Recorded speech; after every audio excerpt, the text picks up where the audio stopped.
এবারে দশমীর দিন একদমই তো বাড়ি থেকে বেরোনো হয়নি, প্রচন্ড পরিমাণে বাইরে বৃষ্টি হয়েছিল। তবে জানো তো, প্রত্যেক বছরের মতন এবছরেও দশমীর দিনেই কিন্তু মায়ের হাতে স্পেশাল কিছু রান্না রয়েছে, মানে স্পেশাল কিছু মিষ্টি, তার সাথে আরো কিছু জিনিস রয়েছে। আজকে আমার তো মন হলো এবছর আমি একটু নাড়ু করব। সেই মতোই আমি কিন্তু কিছু নারকেলকে কুড়ে নিয়ে এখানে গুড় দিয়ে নাড়ু পাকিয়ে নিলাম। ফার্স্ট টাইম করলাম, হাতটা তো প্রচন্ডই গরমের চোটে লাল হয়ে গেছে।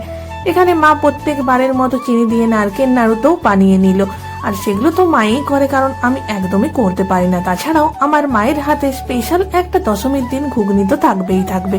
এই ঘুগনিটা মাই তৈরি করব বলছিল, তবে আমি মাকে বললাম এবারে কিন্তু ঘুগনিটা আমিই তৈরি করব। মটরটাকে তো আগেই আমি সেদ্ধ করে নিলাম, এরপর কড়ার মধ্যে অল্প পরিমাণে তেল দিয়ে তার মধ্যে হিং এবং ফোড়ন দিয়ে, তেজপাতা দিয়ে, অল্প কিছুটা আদা বাটা দিয়ে কিছুক্ষণ লেড়ে চেড়ে একটা শুকনো মশলার পেস্ট রেডি করে রেখেছিলাম সেটাই দিয়ে দিলাম। তারপর কুচিয়ে রাখা টমেটোটাকে দিয়ে কিছুক্ষণ লাড়াচাড়া করে সেদ্ধ করা আলু মটরটাকে দিয়ে ওপর থেকে অনেকটা পরিমাণে গুঁড়িয়ে রাখা নারকেলকে দিয়ে দিলাম। এটা ছাড়া তো এই দশমীর দিনের স্পেশাল ঘুগনিটা একদম ইনকমপ্লিট। দশমীর দিন বাড়িতে যেই আসুক সবাইকার জন্য কিন্তু মায়ের হাতে স্পেশাল এই নাড়ু আর এই ঘুগনি, এই দুটো তো থাকবেই থাকবে। সকলেই কিন্তু এই ঘুগনি খেতে অনেক বেশি পছন্দ করে।